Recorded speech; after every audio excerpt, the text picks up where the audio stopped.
Hello, everyone.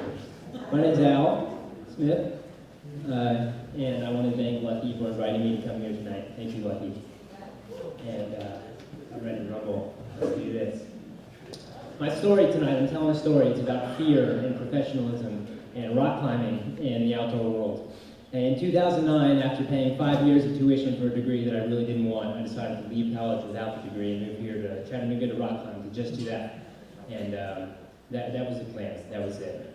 And I got here, and I didn't have a plan for long-term success. There wasn't an answer to that, but it didn't matter. And for a couple of years, about 3 years, I just climbed. And day and night, I worked in restaurants, and that's it. And during the day, I would climb, and even on my rest days, I would spend searching for new boulders and cliffs, and it didn't matter. It was the happiest I've ever been. And in 2011, everything changed. I teamed up with Dan Rose and Max Koppel. We opened up the Crash Pad, which is our hostel here in town, and to me, it was a climbing hostel. And the experience there was so special to me that I can't even fully express how amazing it was.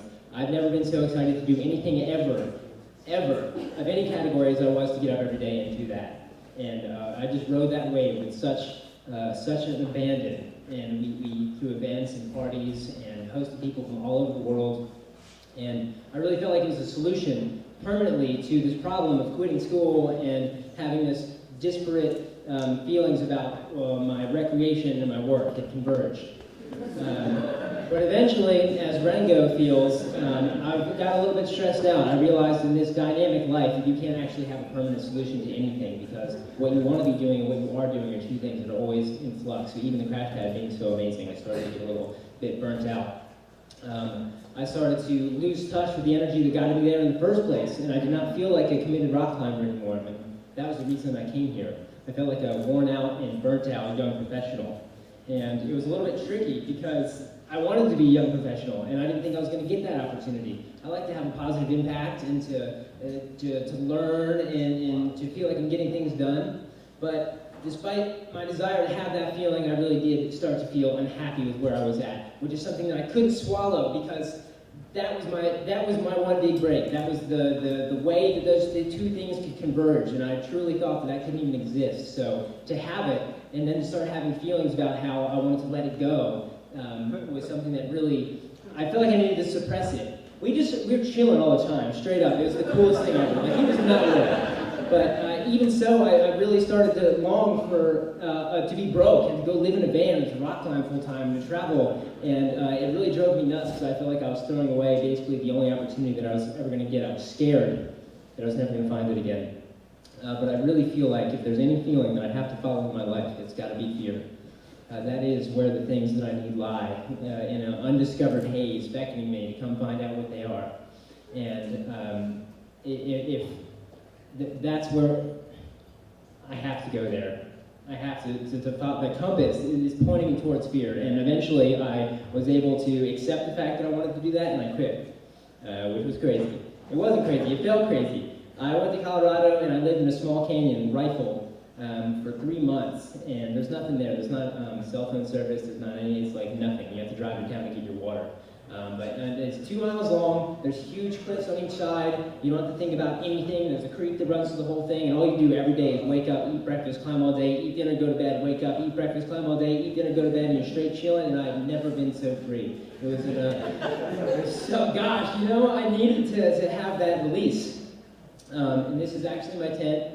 It did get collapsed by snow.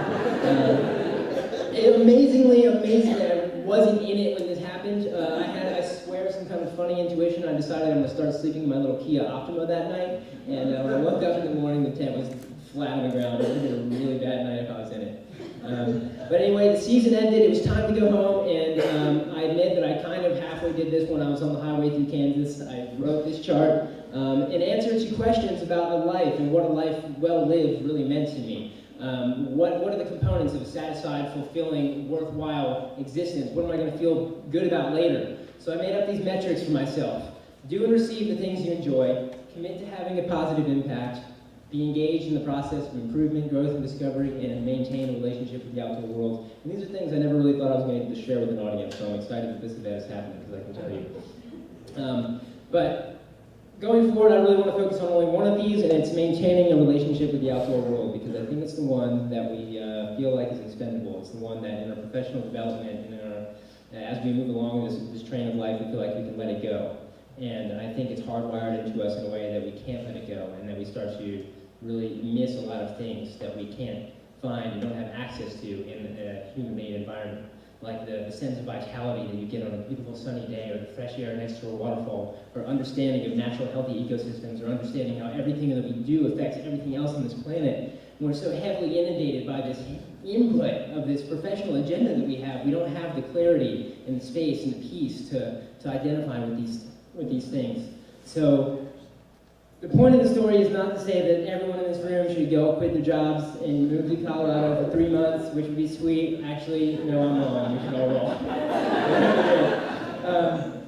That's what I did, but I think the beauty of it is that you don't have to do that. It's something that can be integrated here at home. It's something that it doesn't have to be one or the other. It's the everyday life, the professionalism, the working life, the family life can be integrated into an experience where the outdoor experience is just part of it, and kind of a slow trickle instead of like dumping the cold bucket of ice water on your head.